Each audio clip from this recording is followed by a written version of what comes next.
안녕하십니까. 포커스인 문철진입니다. 4.3 국회의원 보궐선거로 경남에선 2명의 초선 국회의원이 탄생했습니다. 초선이기에 기대도 크지만 남은 임기가 1년이라 후보 시절 약속한 공약들 어떻게 이행할지 궁금해지기도 합니다. 그래서 오늘은 정의당 여영국 국회의원을 만나봅니다.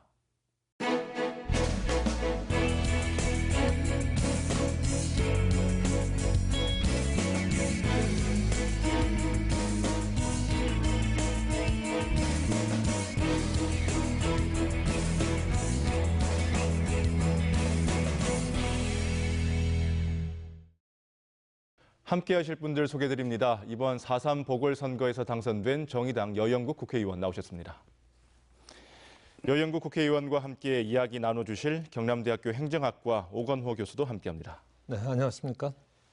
네, 개표 과정이 한편의 드라마 같다고 말씀하시는 분들 많습니다. 소감부터 들어봐야겠죠? 네, 우선 참 밤늦게까지 그 긴장감을 가지고 개표 방송을 지켜봐 주신 우리 국민 여러분 또 우리 창원 시민 여러분들께 진심으로 감사를 드립니다. 504표의 차이는 저에 대한 지지라는 의미보다도 저는 채찍으로 받아들이고 있습니다. 그 우리 유권자들의 마음을 잘 담아서 선거 때 공약으로 약속했던 부분을 정말 하나하나 놓치지 않고 잘 실천하겠다는 마음으로 감사 인사를 드리겠습니다. 네, 오건호 교수님은 유권자로서 어떤 당선 축하의 말씀을 주시겠습니까? 네, 저 역시 여 의원님 당선 다시 한번 축하드리겠습니다. 네. 또 많은 분들한테 축하 인사 받으시고 평생 받을 축하를 아마 다 받으시지 않았을까 생각을 합니다만은 그동안에 또 도의원에 낙선하시고 다시 그 국회로 입성을 하시게 되셔서 어떻게 보면 새옹지마라는 그런 생각도 들었습니다. 그래서 오랫동안 지역에서 노동운동을 하시고 정치 활동을 해 오셨는데 이제 여의도라고 하는 새로운 무대에서 또 수많은 현장 지지자들의 어떤 염원을 담아서 마음껏 의정 활동을 해주시길 바라고, 또 어떻게 보면 그동안 오랫동안 노동운동을 해 오셨으니까 좀 강성 이미지 이런 것들이 좀 있을 것 같은데 또 올곧지만은 좀 부드럽고 따뜻한 그런 이제 의정 활동을 기대하겠습니다. 예, 고맙습니다. 요즘 이번에 개표율 99%에서 역전을 했고 표 차이도 정말 500표 정도의 아주 근소한 그 차이였는데 또 11시가 넘어서야 이제 겨우 이제 다시 역전이 시작이 되었고, 그래서 이게 뭐 한편의 드라마란 말들을 이제 많이 하고 역전 버저비터다 이런 표현도 했는데, 또 다른 인터뷰에서 이렇게 보니까 이렇게 될 걸 예상했다 이렇게 또 말씀도 하셨다고 하는데 어떻게 이런 걸 예상을 하셨습니까? 우선 이게 이제 보궐선거지 않습니까? 그래서 처음에 특히 이제 후보 단일화되고 난 이후에 발표되는 여러 여론조사 지표상 이게 차이가 제가 좀 많이 나게 앞서는 결과들이 막 발표가 되었단 말이죠. 저는 저한테 거의 큰 독이 되었다고 생각을 좀 하고 있고요. 그래서 그런 이 분포지만 지지율이 바로 투표장으로 바로 연결되지는 않을 거다. 좀 이런 예감을 좀 가지고 있었고, 특히 보궐선거기 때문에 투표에 대한 참여율이 낮을 수밖에 없을 거다 하면서 결국은 조직력 싸움이기 때문에 뭐 최종적으로는 저는 한 100표 내외의 아주 좀 박빙의 승부가 될 거다. 박빙의 승부가 될 거다. 이렇게 이제 예상을 좀 했는데 실제로 뭐 그렇게 된 게 아닌가 이렇게 생각을 합니다. 네, 당선되고 나서 바로 다음 날 노회찬 의원의 묘소를 찾아가셨어요. 네.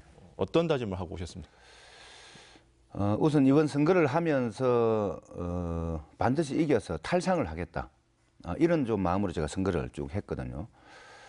참 앞에 서니까 좀 먹먹하기도 하고 좀 그랬었는데, 특히 이제 김지선 사모님이 또 먼저 와서 기다리고 계시면서 좀 함께 안고 좀 울었습니다. 울었는데 일단 의원님에게는 당선증을 바치고 제가 먼저 한마디 듣고 싶은 말이 있다 하면서 아마 의원님 계셨으면은 저한테 역시 여영국이다라는 말을 했을 것 같고 또 그런 목소리가 들리는 것 같았습니다. 그래서 그런 말씀을 드리면서 의원님이 6,411번 버스로 대표되었던 참 보이지 않는 투명 인간들을 위한 그런 정치를 평생을 펼쳐 오셨거든요. 그 정치를 올곧게 그대로 받아서 말 한마디, 행동 하나가 우리 국민들에게 희망이 되는 그런 정치를 반드시 펼치겠다는 다짐을 그 자리에서 드렸습니다. 네, 당선되신 지 한 열흘 정도 되셨는데 네. 그 임기가 좀 바로 시작이 돼서 좀 정신없이 바쁘실 것 같은데 좀 당선 인사도 뭐 제대로 다 못하지 않으셨을까 하는 생각도 듭니다만은 지역 주민들을 이렇게 만나시면서 어떤 얘기들을 들으셨습니까? 이제 지역 주민들 만나면 주민들이 오히려 가슴을 좀 썰어 내립니다. 이제 당선되어 줘서 고맙다. 이런 말을 전하시는 분들이고 가장 많이 하시는 말씀이 서울의 일정도 참 중요하지만 좀 지역에 좀 많이 좀 있었으면 좋겠다 하는 말씀들을 좀 많이 하셨고, 뭐 그거는 좀 그런 것 같아요. 이제 국회의원 당선되고 좀 주로 서울에서 뭐 화면이나 이런 걸 통해서 접하니까 뭐 좋은 측면도 있겠지만 좀 지역민들하고 좀 소통이나 이런 거 일상적으로 많이 했으면 좋겠다. 그런 좀 바람인 것 같고요. 특히 이제 창원의 경제 사정이 많이 힘드니까 아마 그런 말씀들을 좀 많이 좀 하시고, 뭐 다른 무엇보다도 창원의 경제를 살리는데 모든 걸 좀 노력을 다 해줬으면 좋겠다는 좀 부탁 말씀을 많이 하셨습니다. 네. 2번 도의원을 했고요. 작년 지방선거에서 낙선 후에 이번에 국회의원 되셨습니다. 이번 선거에 도전하신 게 노회찬 의원의 빈자리를 채워야겠다. 이런 다짐에서 시작을 하신 건가요? 우선 좀 먼저 송구스럽다는 말씀을 드립니다. 노회찬 의원님이 임기를 다 하지 못하고 그렇게 가셔서 우리 특히 이제 성산구 구민들에게는 좀 송구스러운 마음이 먼저 좀 있었고요. 일단 시민들에게 약속했던 그런 내용들을 마지막까지 책임을 다하기 위해서 정의당이 임기 동안에는 책임을 다해야 되겠다. 이런 좀 우선 생각이 가장 컸습니다. 그리고 이제 쭉 좀 권영길 노회찬으로 이어져 오던 진보 정치 1번지를 반드시 지켜야 되겠다.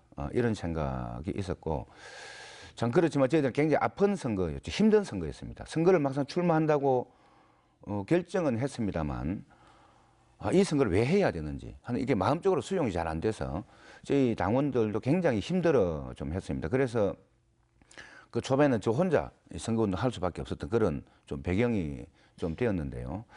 아무튼 이번 그 선거 과정에서 제가 이제 노회찬 의원님을 지역에 모셔온 당사자이기도 해서 뭐 그거까지도 함께 책임을 지는 자세로 이번에 선거에 임했다, 이런 좀 말씀을 드리겠습니다. 네, 많이 힘들었다 말씀하셨는데 이번 선거운동 기간 막바지에 노회찬 의원의 죽음이 또 논란이 되기도 했습니다. 오세훈 전 시장의 발언, 지금 되돌아보니까 어떤 생각이 드십니까? 우선 저도 이제 작년 장례 치르기 하루 전날 추모제를 하면서 제가 추모사에서 이런 말씀을 했습니다. 모든 정치인들이 다 양심을 이기고 사는데 왜 의원님은 그 양심을 이기지를 못했습니까? 라는 말씀을 제가 드렸는데, 엊그제 어느 방송 앵커가 그런 말씀 하시지 않습니까? 노회찬은 뇌물을 받고 죽은 것이 아니라 돈을 받은 것이 끝내 부끄러워서 목숨마저 버린 사람, 이런 좀 표현을 좀 하셨단 말이죠. 저는 최소한 많은 국민들이 노회찬 의원님의 가심에 대해서 많이 가슴 아파했습니다. 또 많은 사람들이 추모를 좀 했습니다. 또 많은 사람들이 그 고귀한 정신을 좀 계승을 잘 해야 된다는 생각들을 많이 하고 있는데, 이번 선거 과정에서 오세훈 전 서울시장의 그런 발언은 참 아무리 선거가 급해도 좀 인간에 대한 최소한 예의는 있어야 되는 게 아닌가, 이런 생각을 하면서 두 번 다시는 그런 고인에 대한 명예를 좀 훼손하는 듯한 그런 이야기는 안 나왔으면 좋겠다 하는 생각입니다. 네, 이번 선거에서는 뭐 단일화가 또 하나 중요한 또 변수였다고 보이는데요.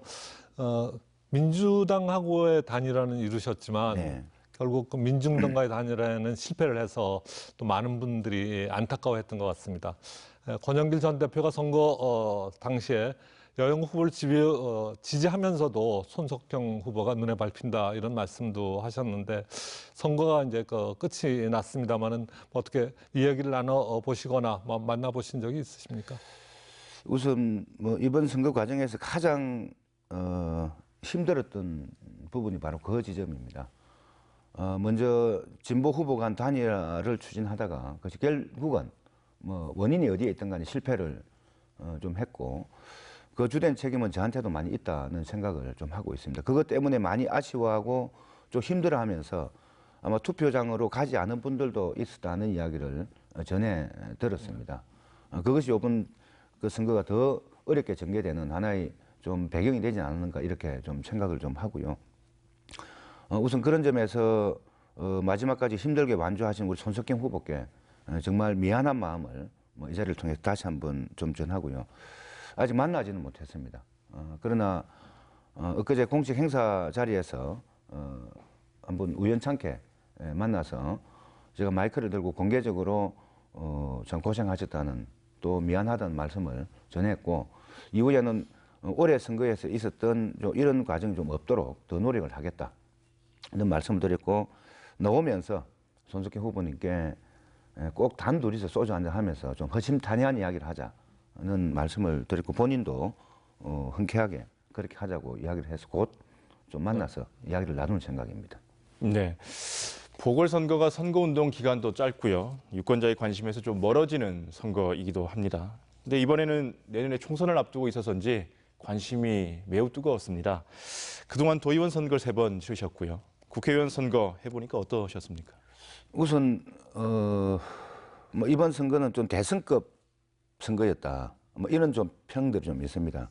뭐 실제로 자유한국당 대표 각 후보가 나왔던 정당의 대표들은 다 여기에 창원에 상주를 하면서 선거를 지휘를 좀 하면서 선거판이 좀 커지면서 또 언론의 관심도 집중이 되고 국민들의 관심이 집중이 되어서 굉장히 큰 부담스러운 좀 선거를 했습니다. 특히 이제 1, 2위를 다투는 자유한국당과 저와의 이 대결 구도에 많은 관심을 가졌는데 결국 막판으로 오면서 이제 자유한국당 한교안과 여영국의 대결이었다.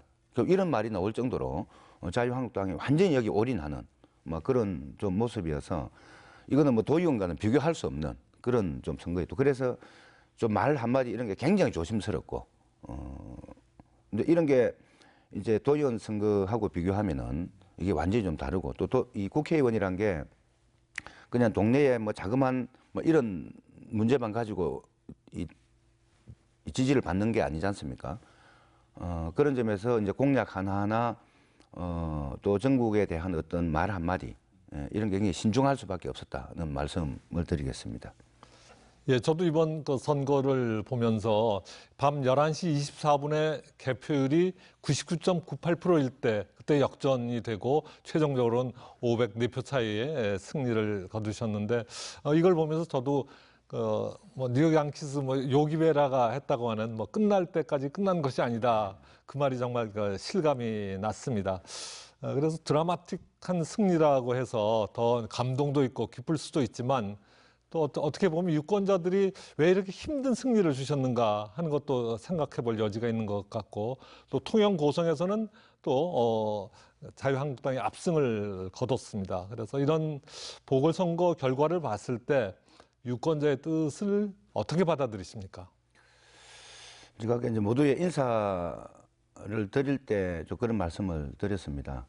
504표의 차이는 어떤 승리의 기쁨보다도 채찍의 의미가 더 크다.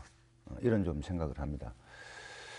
실제로 제가 선거를 하면서 참 많이 느끼는 게 가장 많이 들은 소리가 이제 먹고 사는 문제. 제발 사람 좀 살자. 뭐 이 문제였습니다. 이게 겉으로 잘 표현은 되지 않았지만 지금 두산 어디입니까? 저기 자유한국당이 이번 선거에서 가장 올인했던 영역이 탈원전 사업을 폐기하라는 주장이었습니다. 그게 덕표에 얼마나 영향을 미칠까 저는 그 부분을 굉장히 관심 있게 좀 지켜봤고 근데 이제 선거 이 시간적으로 그 문제에 대해 진지하게 토론을 할 여유가 없었기 때문에 참 그걸 좀 이야기를 제대로 나누지 못한 게 선거를 더 어렵게 만든 하나의 요인이었다 이렇게 좀 생각을 합니다. 실제로 저는 두산중공업을 중심으로 해서 발전 산업에 관계된 협력업체들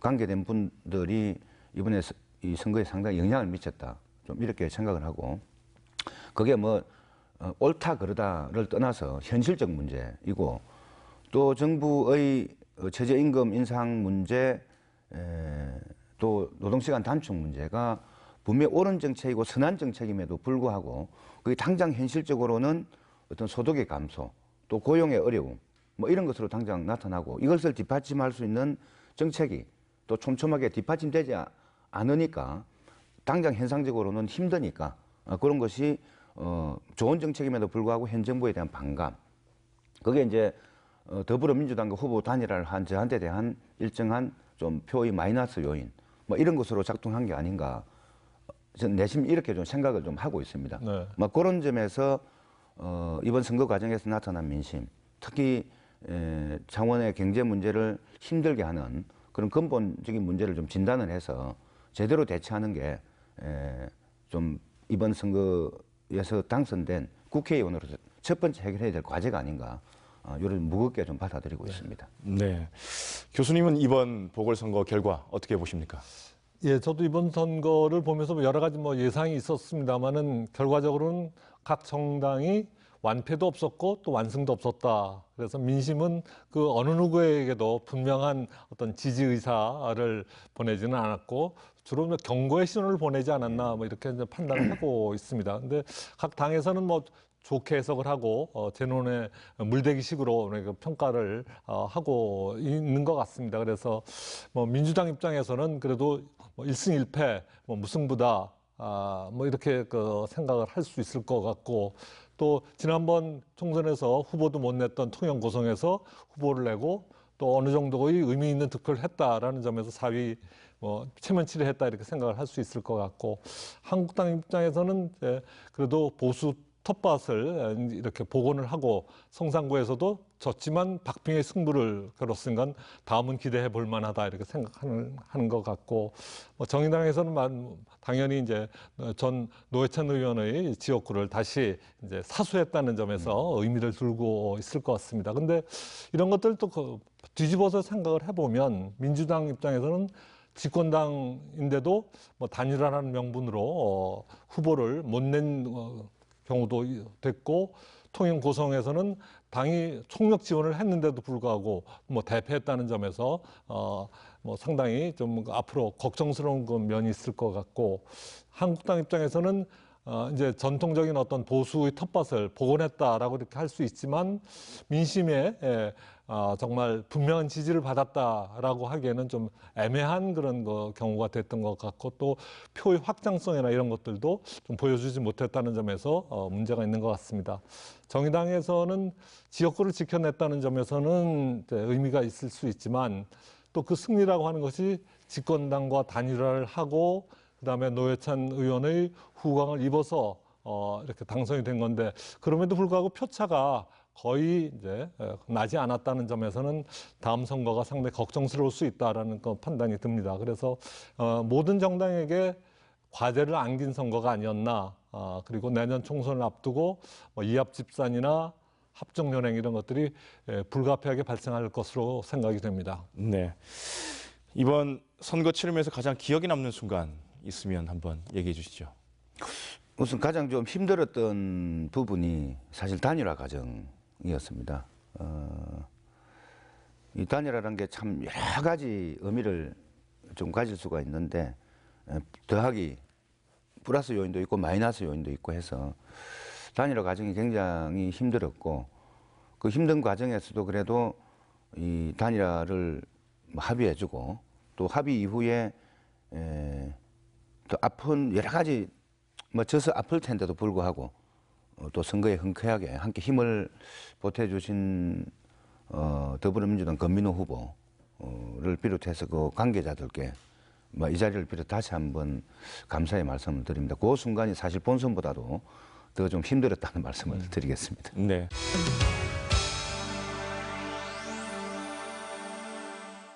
이번에는 후보 시절에 약속한 공약들에 대한 이야기 나눠보겠습니다. 먼저 오건호 교수님께 질문을 드리겠습니다.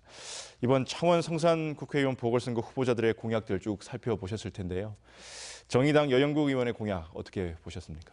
네, 여러 가지 공약들을 다방면에 걸쳐서 많이 제시를 하셨는데요.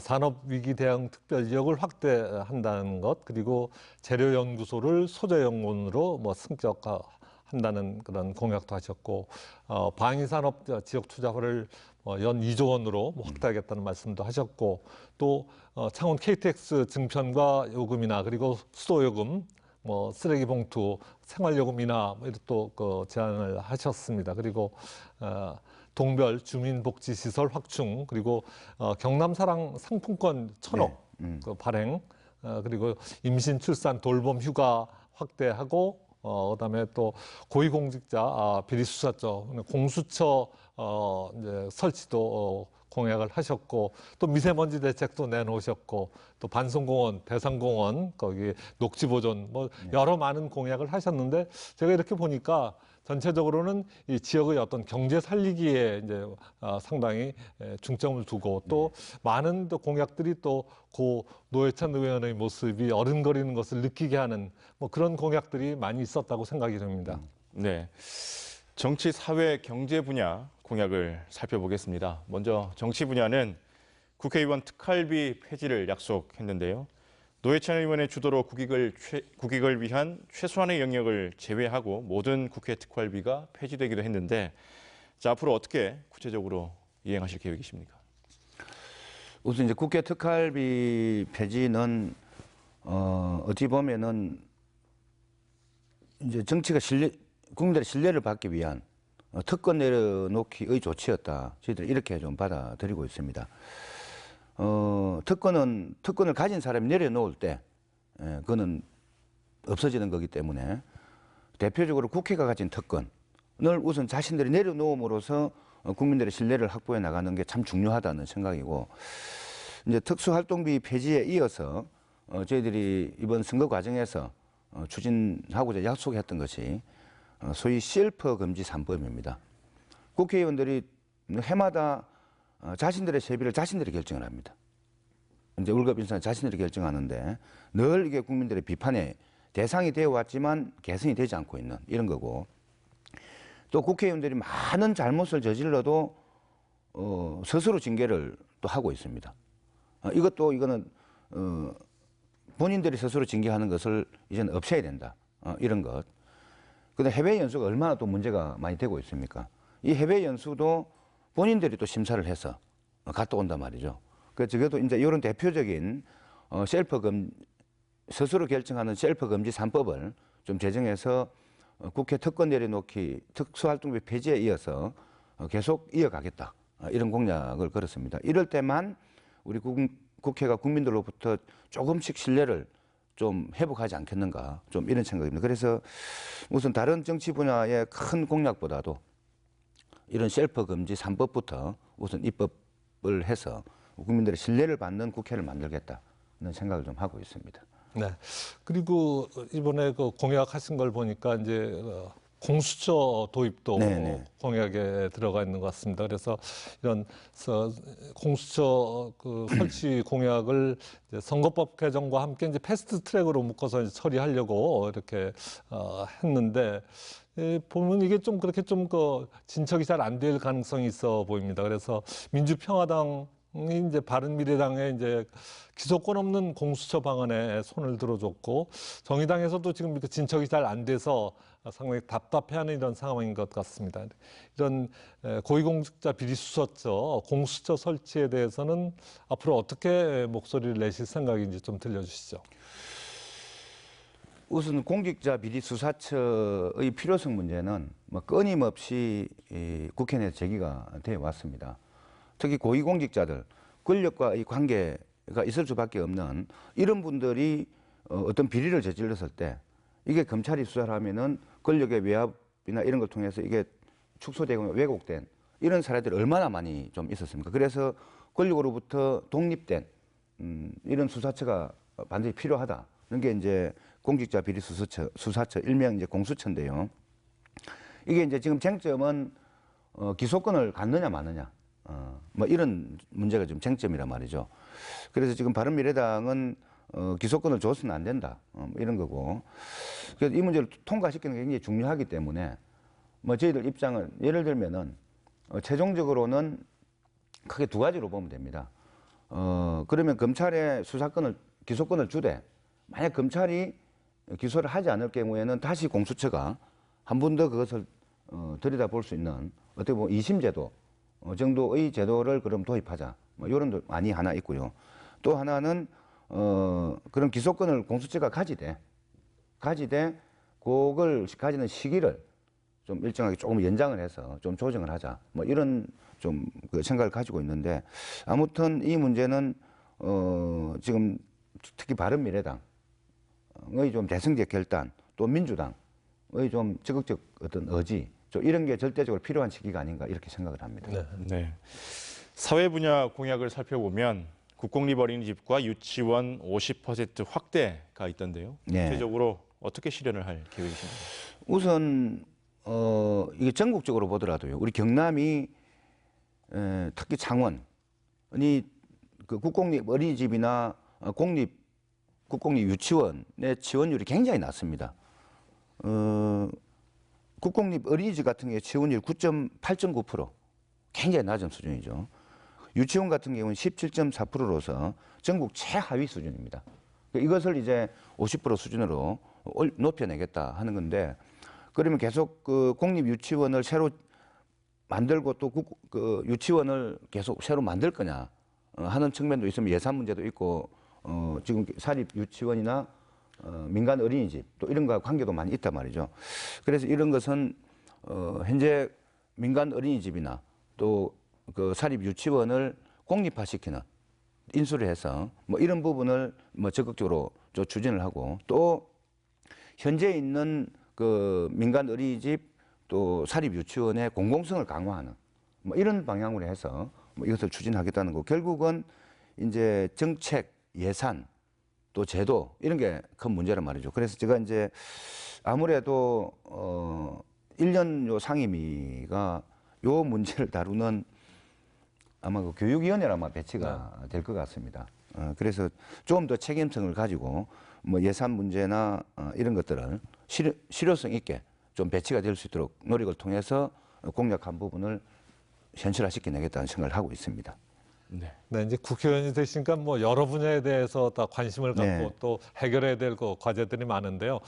최근 뭐 우리 사회에서 보면 이제 미세먼지 문제도 상당히 국민적 관심사가 되고 또 미세먼지를 위한 뭐 추경 편성까지 논의가 되는 이런 상황인데 우리 창원 지역도 사실상 공단이 많기 때문에 이제 미세먼지 발생 요인이 많이 있는 편이라고 이제 보입니다. 그래서 이런 미세먼지 문제 또 국민들이 관심을 갖고 있는 이런 그것으로 인한 건강 문제 이런 것들에 대해서 어떤 구체적인 방안을 갖고 계십니까? 우선 이제 크게 그 이제 미세먼지가 어디서부터 발생을 하는가는 점을 봤을 때 아직 과학적으로 정확하게 이렇게 데이터가 나온 것은 없지만 대체로 보면은 전체 미세먼지 총량의 한 40~50% 정도는 중국으로부터 건너오는 뭐 이런 걸로 다들 진단을 좀 하고 있고 또 창원 같은 경우는 분지형에다가 또 공장이 많이 밀집되어 있지 않습니까? 공장에서 나오는 미세먼지, 초미세먼지 양이 상당하다. 뭐 이런 또 분석이 있기 때문에 요 좀 두 가지에 집중을 해야 되지 않겠는가. 예를 들면 발생한 미세먼지를 어떤 저감하기 위한 것보다 발생 자체를 줄이는 좀 대책으로 좀 가야 되는 게 아닌가 하는 생각에서 지난번 선거 과정에서 공약했던 내용 중에 하나가 이제 공장에서 발생하는 미세먼지, 초미세먼지의 양을 지금 제한하는 법이 없습니다. 법이 없기 때문에 우선 그것을 그 제도화해서 공장에서 공장 굴뚝에서 나오는 미세먼지를 줄이기 위한 저감 장치를 설치하는 것이 굉장히 중요하다. 그럼 결국 비용 문제가 따르지 않습니까? 그래서 그런 비용은 행정에서 좀 일정하게 뒷받침할 수 있도록 하겠다. 좀 이렇게 좀 말씀을 드렸고요. 그다음 발생한 미세먼지를 최소한 또 정화할 수 있는 이런 게 필요한데 그게 지금 우리 도심에 있는 공원을 이제 박근혜 정부 때 20년 이상 된 것은 일몰제를 적용해서 개발을 지금 추진하고 있단 말이죠. 그래 최소한 있는 공원이라도 제대로 유지되고 그래서 이제 발생한 미세먼지를 좀 정화할 수 있는 이런 좀 시설을 그 시설이 아니라 현재 자연정화할 수 있는 그걸 강화를 해 나가겠다는 약속을 드렸고, 그래서 중국과의 외교 활동을 대폭 강화를 해야 됩니다. 지난 선거 과정에서 미세먼지 대책 중에 이제 쟁점됐던 게 이제 중국과의 문제인데, 뭐 결국은 중국에도 어떤 공장에서 발생하는 미세먼지 뭐 이런 게 많이 나올 거란 말이죠. 그래서 미세먼지를 저감할 수 있는 환경시설, 이제 그런 기술적인 문제를 우리가 좀 많이 개발해서 국내에 적용되는 것을 중국에도 적용될 수 있도록 하면은 산업의 발전에도 도움이 되지 않겠는가 하는 측면에서 중국과의 외교 관계를 통해서 미세먼지 저감 대책을 세우는 것, 이것도 굉장히 중요하다는 생각을 좀 가지고 있습니다. 그리고 이제 워낙 이렇게 하더라도 당장 이게 미세먼지에 대한 대책, 이게 바로 내일 바로 실행될 수 있는 건 아니기 때문에 다중이용시설, 예를 들면 학교, 특히 이제 공공기관의 학교라든지 뭐 시외버스 터미널, 기차역 이런 다중이용시설에는 공기를 정화할 수 있는 그런 시설들을 의무적으로 설치할 수 있도록 하는 뭐 그런 것도 세심하게 좀 필요하지 않는가 생각입니다. 네. 경제 분야 공약을 보면요. 산업위기 대응 특별 지역을 창원 전역에 확대하겠다는 내용이 있는데요. 어떤 이유로 나온 공약이고 또 어떻게 이행하실 계획입니까? 지금 우리 창원의 경제가 다들 뭐 지표상도 그렇고 피부적으로 굉장히 어렵습니다. 시장에 나가봐도 그렇고 또 공장에 많은 노동자들의 뭐 실제로 이야기를 들어봐도 그렇고, 그리고 또 지표상 고용률도 전국 평균보다 굉장히 낮고 있고요. 낮은 상태고 상대적으로 실업률은 높은 상태에 있습니다. 그런데 이게 그 국가 균형 발전법에 이제 여러 지표상 어떤 기준점에 달하면 산업위기 대응 특별지역을 지정해서 어떤 노동자 고용의 문제, 또 기업 경영의 어려움, 또 자영업자들의 어려움, 뭐 이런 것들을 해소할 수 있는 지원을 하는 정책이 이제 산업위기 대응 특별지역 지정을 하는 건데요. 현재 그러면 창원이 요건이 안 되느냐?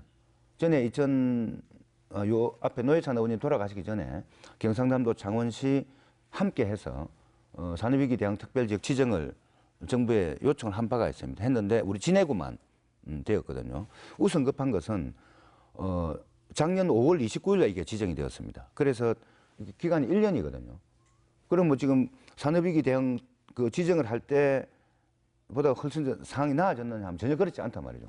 요 기간을 연장하는 게 가장 우선 좀 급하고요. 두 번째는 자원공단의 경기가 지금 굉장히 안 좋습니다. 지금 어쨌든 두산중공업도 지금 순환 휴직을 하고 있는 이런 좀 상황이고, 창원의 공단에 많은 노동자들이 이제 가동률도 떨어지고 실업률도 증가하고 있는 뭐 이런 상황이기 때문에, 또 특히 한국GM의 가동률도 떨어지지 않습니까? 뭐 이렇게 특히 이제 두 개 산업이 위기에 처했을 때 이걸 지정할 수 있는 요건이 되기 때문에 뭐 이런 것들 좀 더 세심하게 자료를 준비해서 좀 지정이 될 수 있도록 정부에 좀 강력하게 우리 경남도나 창원시와 함께 협력해서 요청을 할 그런 좀 생각입니다.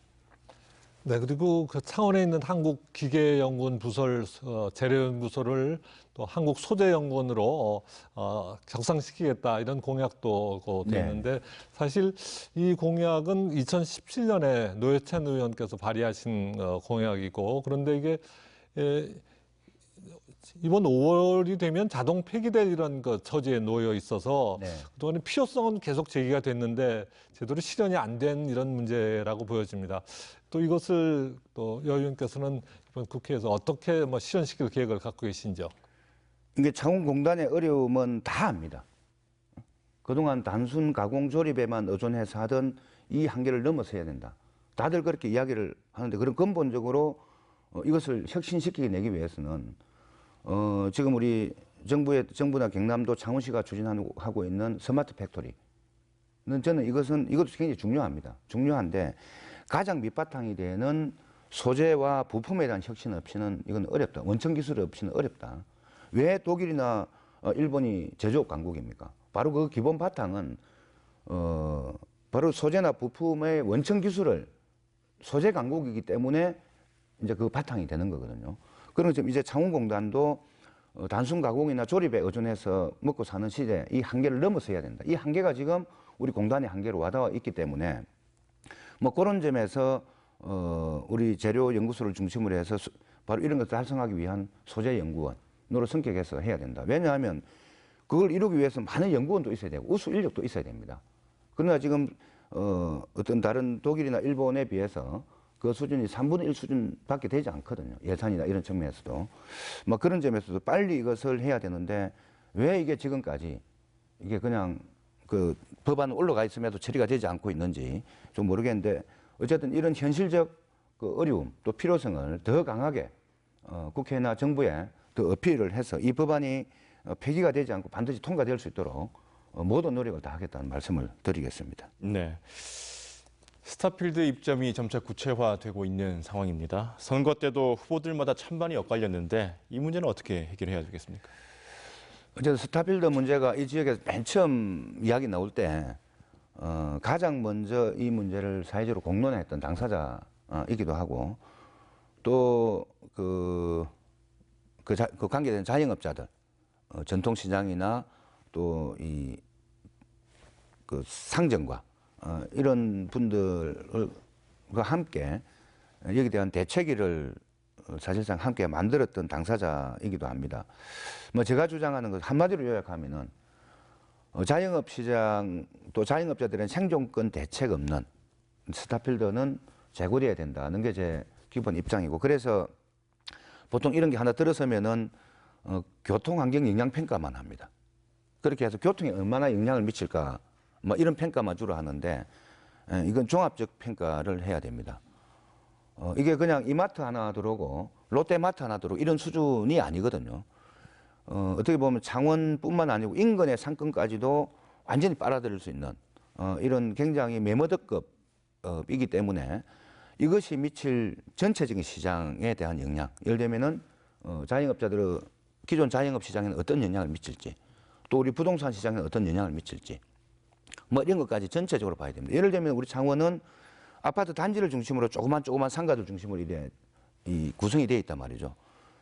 그런데 이 상가가 다 죽어버리고 설렴화되면은 결국 아파트 가격에도 영향을 많이 미칩니다. 뭐 이런 것까지 좀 세심하게 들여다보고 이걸 입점을 시킬 건지, 입점을 시키면 규모를 이 정도 크게 할 건지, 좀 줄일 건지, 아니면 이걸 외곽으로 할 건지, 좀 이런 문제들을 종합적으로 좀 판단을 해서 우리 자영업자들의 생존권 문제와 우리 창원 시민들의 소비 권리 문제를 함께 좀 충족할 수 있는 그런 방안을 좀 모색을 해야 된다. 저는 그렇게 생각을 하고 있습니다. 네. 경제 분야 공약 중에서 창원사랑 상품권 1,000억 원 발매 공약도 눈에 띄던데요. 뭐 지역 화폐 같은 개념인가요? 어떻습니까? 그렇습니다. 지금 이제 창원사랑 상품권이 1년에 한 100억 규모로 이렇게 발행이 좀 되고 있거든요. 뭐 그거 가지고 전통시장 가서 물건도 사고 하지 않습니까? 특히 이번 선거 때 보니까 이제 후보들이 시장 가서 평소에 잘 안 하던 쇼핑들을 참 많이 하시던데, 예를 들면 포항이 한 50만 도시 됩니다. 50 되는데 포항에서 유통되는 포항시에서만 유통되는 상품권이 1,000억 규모입니다. 그 창원은 100만 도시가 넘습니다. 그리고 요 창원에는 저 공공기관, 뭐 도청, 시청, 뭐 교육청, 또 중앙 산하기관, 공공기관에 종사하시는 분들이 굉장히 많이 있고, 또 대공장의 정규직들도 상당히 있는 뭐 그런 거기 때문에 좀 그런 분들이 상대적으로 우리 이 사회의 고임금 노동자들이거든요. 그래서 그분들이 상여금을 일정에 탈 때 그분들도 많이 힘들지만 그분들보다 더 힘든 우리 자영업자들과 함께 상생하기 위해서 한 1,000억 규모 정도의 그 지역 화폐를 그 상품권 형태로 발행해서 그게 이제 좀 자영업 시장을 살리는데 조금이라도 함께 기여를 하자. 이런 좀 생각이고요. 그래서 그게 되려면은 그 당사자인 노동자들, 또 기업, 또 창원시 이게 같이 이 협약이 돼야 되기 때문에 그것은 우선 되는 데부터 협약을 통해서 그걸 추진하겠다는 좀 생각을 말씀드립니다. 네, 그 국회의원 활동의 핵심이 바로 이제 입법 활동이라고 할 수 있을 텐데요. 이제 국회로 가시게 됐는데 본인의 1호 법안으로 어떤 걸 만들고 싶다 이렇게 생각하시는 것이 있습니까? 우선 제가 솔직하게 좀 말씀을 좀 드리면요. 제가 이번 선거 나올 때 제가 뭘 새로운 걸 하겠다 뭐 이런 것보다도 노회찬 의원님이 약속을 하고 다 지키지 못한 그것을 뭐 제대로만 이행을 좀 해도 굉장히 벅찬 1년이다 이렇게 좀 말씀을 드렸습니다. 그래서 제가 1호 법안을 뭘 하겠다는 특별한 고민은 안 했는데 제가 도의원 하면서 내가 다음에 국회에 가면은 혹시 갈 기회가 생기면 이거 한번 해봤으면 좋겠다 했던 게 뭐가 있냐 하면은 우리 노동자들의 건강권 문제입니다. 여기 이제 이 국가산업공단이라는 요 지역은 뭐 창원 산재병원도 있고 쭉 한데 요소에 특히 이제 김해, 함안, 양산 뭐 이런 데 보면 그 자그마한 이 좀 중소 기업이 밀집되어 있는 지역이 있지 않습니까? 이런 데에 있는 노동자들의 건강권 문제는 사실상 사각지대에 놓여 있습니다. 뭐 그런 점에서 볼 때 그런 공단을 설립할 때는 반드시 의무적으로 근로자 건강지원센터 같은 노동자들의 건강권을 살필 수 있는 그런 것을 의무화해야 되겠다. 좀 이런 좀 생각을 좀 했는데 그러면 설령 그런 법을 만들어서 손 치더라도 지금 이제 만들어진 공단에는 협의를 통해서 정부의 지원으로 또 지자체의 지원으로 그런 걸 꼭 만들어야 되겠다. 이런 좀 생각을 이제는 한 바가 있습니다. 네.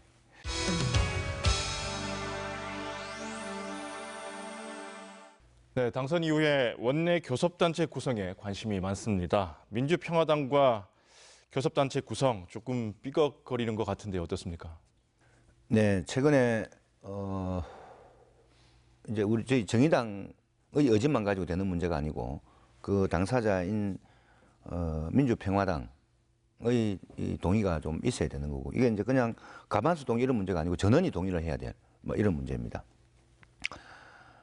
근데 최근에 조금 다른 목소리들이 참 많이 나오고 있는데 이제 총선 1년을 앞두고 정의당과의 교섭단체의 무게중심이 더 있기보다도 물론 또 그렇게 생각하시는 의원들도 있고 또 일부 의원들은 지금 바른미래당 내가 지금 또 이번 총선 이후에 후폭풍이 좀 몰아쳐서 당이 어떻게 될지 조금 불투명하니까 아마 많은 평화민주당에 있는 일부 사람들은 바른미래당의 호남 의원들이 결국은 뭐 탈당을 하고 나오든지 이렇게 해서 자신들하고 제3지대에서 만나가지고 호남 교섭단체를 만드는데 더 좀 관심이 있는 것 같아요.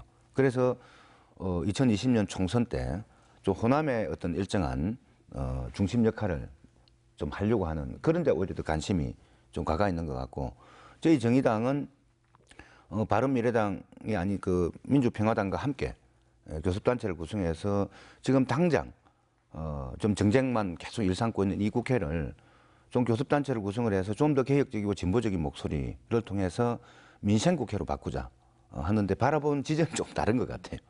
이제 민주평화당은 내년 총선 쪽에 늘 바라보면서 교섭단체 문제를 바라보는 것 같고 저희들은 당장의 민생 문제, 정치개혁 문제를 바라보면서 좀 손을 잡고자 하는데 이게 바라보는 지점이 다르니까 손잡는 게 조금 엇박자가 좀 나고 그래서 있는. 뭐 이번에 이제 그 선거 전까지만 하더라도 이렇게 영국은이 당선되는 것이 단순히 한석을 얻는 것이 아니라 정말 교섭단체를 새롭게 꾸리느냐 못 꾸리느냐의 문제이고 그래서 뭐 당선이 1타 20피다 뭐 그런 표현까지 그 사용을 했었는데 지금 현재로 보면 약간 그런 것들이 좀 어려워지지 않나 뭐 하는 여러 이런 조짐들이 많이 보이는데 이렇게 실패할 경우도 우리가 예상을 해볼 수도 있을 것 같은데 지금 뭐 플랜 B라고 할까요? 뭐 이런 생각들을 갖고 계신지요? 우선 지금 그러면 그 평화민주당 내의 일부 의원들의 바람처럼 바른미래당 내에 있는 호남 쪽 출신 의원들이 과연 당을 박차고 나와서 함께 할 수 있겠는가 하는 점에서 저는 그 점도 좀 불투명하다 이렇게 좀 보고 있습니다. 보고 있기 때문에 조금 논란의 어떤 과정은 좀 거치겠지만 조금 가능성은 좀 더 있는 쪽으로 갈 거다 이렇게 좀 생각을 합니다. 특히 이제 정동영 대표께서 지난번 선거 과정에 저희 당 사무소, 저희 선거 사무소를 방문을 하셔서 좀 이 문제에 대해 깊이 있게 좀 논의를 좀 저와 했거든요. 좀 그런 점에 저는 전망을 아직도 가지고 있다는 생각이고 설령 그것이 되지 않는다 손 치더라도 저희들이 하여튼 6명의 어떤 의원의 힘으로 또 낼 수 있는 목소리를 최대치를 내고 또 교섭단체가 구성되지 않더라도 여러 당의 개혁적 목소리를 내는 의원들과 함께 힘을 합쳐서 민생국회를 만드는 데 최선을 다하겠다 뭐 이런 생각을 가지고 있습니다. 네. 교수님, 이 원내 교섭 단체가 되는 것, 또 안 되는 것, 어떤 차이가 있는 건가요? 네, 원내 교섭 단체라고 하는 것이 원래 이제 그 국회 운영을 좀 원활하게 하기 위해서 의원들 소속 의원들을 의견들 사전 조율하기 위해서 만든 이런 의원 단체라고 할 수 있을 텐데요. 근데 이런 교섭 단체가 되느냐 안 되느냐에 따라서 차이가 너무 크기 때문에 아마 이런 교섭 단체에 대한 어떤 이제 그 욕구 이런 것들이 강한 것 같습니다. 제가 이렇게 보니까 교섭 단체가 되면 본회의장 이제 의석 배치부터 시작해서 정기국회나 임시국회, 연간 그 국회 운영에 대한 모든 일정을 다 조정하고 본회의, 대정부 질문 순서, 시간 이런 것까지 정하고 상임위원회 배분에서도 우선 교섭단체가 우선이 되기 때문에 교섭단체가 안 되면 한마디로 얘기하면 국회에서도 찬밥 신세 내지는 이제 춥고 배고프다 이런 얘기를 하는데 재정적인 면에 있어서도 교섭단체가 되어야만 국고보조금을 받는 비중이 훨씬 커지게 되고 또 이제 의원 입법을 위한 여러 가지 이제 그 지원도 받게 되고 이제 입법 보조비 이런 것들에서 큰 차이가 나기 때문에 사실상 교섭단체가 되지 않으면 국회에서 목소리 내기가 어렵다 이렇게 볼 수 있을 것 같습니다. 네. 상임위원회 이제 배정을 받으셔야 되는데 앞에서 교육위원회 말씀하셨잖아요. 가고 싶으신 겁니까? 아니면 그냥 가야 되는 건가요? 아닙니다. 이게 이제 제가 처음 가서 그 질문들이 참 많이 나왔고 당에서도 저한테 물어보고 해서 창원시 현안 문제를 볼 때 그 100만 특례시 문제가 걸려 있지 않습니까? 그래서 그것을 다루는 행정안전위원회로 가고 싶다. 이렇게 강력하게 좀 희망을 좀 했습니다. 근데 이제 아까 말씀하신 대로 교섭단체가 우선이기 때문에 자유한국당에 당선되신 분이 어디로 가냐에 따라서 이제 또 운명이 결정되니까 아마 거기서 먼저 쭉 이렇게 정리를 해서 제가 행정안전위원회는 가기 어려운 것으로 이렇게 최종 어제 통보를 받았습니다. 그 갈 수 있는 데는 지금 현재 비어있는 교육위원회 한 자리밖에 없어가지고 제 의지와는 관계없이 이제 교육위원회로 가게 되는데 교육위원회도 제가 이제 도의원 하면서 그 도의회 교육위원회 2년간 활동을 한 경험이 있고 굉장히 소중한 곳입니다. 소중한 곳이기 때문에 또 행정안전위원회 못지않게 소중한 곳이어서 오히려 이제 우리 아이들의 교육 문제에 또 목소리를 좀 높여내면은 여기서도 좋은 활동을 할 수 있다 이런 생각을 하고 있습니다. 네. 그리고 지금 당선되신 지 한 열흘밖에 안 되셨지만은 또 이건 1년짜리 국회의원이 될 수밖에 없는 현실이어서 또 당장 당선 금방 되셨지만 또 다음 선거나 이런 것들을 본인이나 정의당 차원에서도 좀 벌써 고민들을 좀 하셔야 될 것 같은 그런 시기인데요. 당 차원에서 이제 총선 전략 어떻게 준비를 좀 하고 계십니까? 우선 개인적으로 솔직하게 좀 말씀을 드리면은 1년 뒤에 남은 총선보다도 제가 이번 선거를 통해서 주민들의 들은 아픈 이야기들 또 제가 약속했던 사항들 이것을 어떻게 지켜낼 건가 어떻게 현실화 시켜낼 건가 이게 이제 굉장히 중요한 문제입니다. 예를 들면 두산중공업 탈원전 정책만 하더라도 저기 자유한국당에 탈원전 폐기해라 과연 저기 현실성이 있는가 실현성이 있는가 하는 점에서 볼 때 오히려 이제 저런 문제를 주제로 해서 전문가들과 우리 시민들의 의견을 모으는 대토론회 같은 걸 해서 현실적 방안을 찾아 나가는 이런 것들이 당선된 국회의원을 해야 될 주된 역할이 아닌가 생각을 하고 오히려 이제 그런 점에 이제 산업위기 대응 특별지역 지정 같은 문제도 그냥 선거 때 공약으로 낸 것이 아니라 실제로 현실화될 수 있도록 창원시와 경남도와 머리를 맞대고 치밀한 활동을 전개를 해야 됩니다. 그런 활동들을 우선 전개하는데 모든 좀 역량을 쏟겠다는 말씀을 좀 드리고 그런 평가를 개인적으로는 이제 다음 총선 때 좀 받아야 되는 게 아닌가 좀 이런 생각이고 우리 당 차원에서의 선거 전략도 비슷한 거라 봅니다. 남은 1년 동안에 얼마나 정의당이 국민들의 눈높이에 맞추어서 국민들의 이익을 위해서 얼마나 정말 활동을 하고 하느냐 그 결과가 이제 평가되는 거기 때문에 구체적인 이런 전략은 어떻게 보면 그렇게 진짜 공약하신 거를 성실하게 이행하는 것이 제일 중요한 총선 전략이 될 수도 있겠죠. 네, 그런 겁니다. 예. 네, 벌써 마무리할 시간입니다. 교수님, 이제 시작하는 여영국 국회의원에게 당부하고 싶은 말씀 있으시면 끝으로 해주시죠. 네, 경남의 진보 1번지에서 고 노회찬의 꿈을 계승하는 포스트 노회찬으로서 지역민이 거는 노의원에 대한 기대는 상당히 클 것 같습니다. 네. 그래서 이제 어떻게 보면 300명 중에 1명 국회의원이라기보다는 22만 성산 주민들의 대표자고 또 800만 비정규직 노동자 그리고 사회적 약자들의 대변자가 되어 주셨으면 하는 그런 바람이 있습니다. 그래서 노회찬이 꿈꾼 세상을 여영국이 실현했다 이런 말을 듣게 되기를 기대하겠습니다. 네. 네, 의원님도 앞으로 어떤 국회의원이 되겠다 다짐의 말씀 끝으로 해주시죠. 네, 이번에 500내표라는 차이로 힘겹게 당선되었습니다. 채찍으로 받아들이고 모든 활동을 우리 창원 시민들의 삶을 개선하는 데 집중하겠다는 약속을 다시 한번 좀 드립니다. 전들 왜 다른 욕심이 없겠습니까마는 말 한마디 행동 하나가 우리 국민들에게 또 우리 창원 시민들에게 힘이 되고 희망이 되는 그런 정치를 반드시 펼치겠다는 약속을 다시 한번 드립니다. 많은 시민들께서 선거운동 기간 내내 들려줬던 이야기가 처음 마음 변하지 마라는 이야기였습니다. 꼭 그렇게 해서 처음 마음 변하지 않고 마지막까지 우리 시민들을 섬기는 그런 정치인이 되겠다는 약속을 꼭 드리겠습니다. 고맙습니다. 네, 오늘 말씀 잘 들었습니다. 정의당 여영국 국회의원, 경남대 행정학과 오건호 교수 모두 고맙습니다. 여영국 신임 국회의원을 만나봤습니다. 당선 기자회견에서 민생 개혁을 통해 우리 사회가 서민 중심 사회로 나아가는데 모든 노력을 다할 것이라는 다짐을 했는데요. 이제 그 다짐들이 어떻게 실행되는지 지켜보는 것은 우리의 몫이 아닐까 합니다. 포커스인 여기서 인사드립니다. 함께해 주신 여러분 고맙습니다.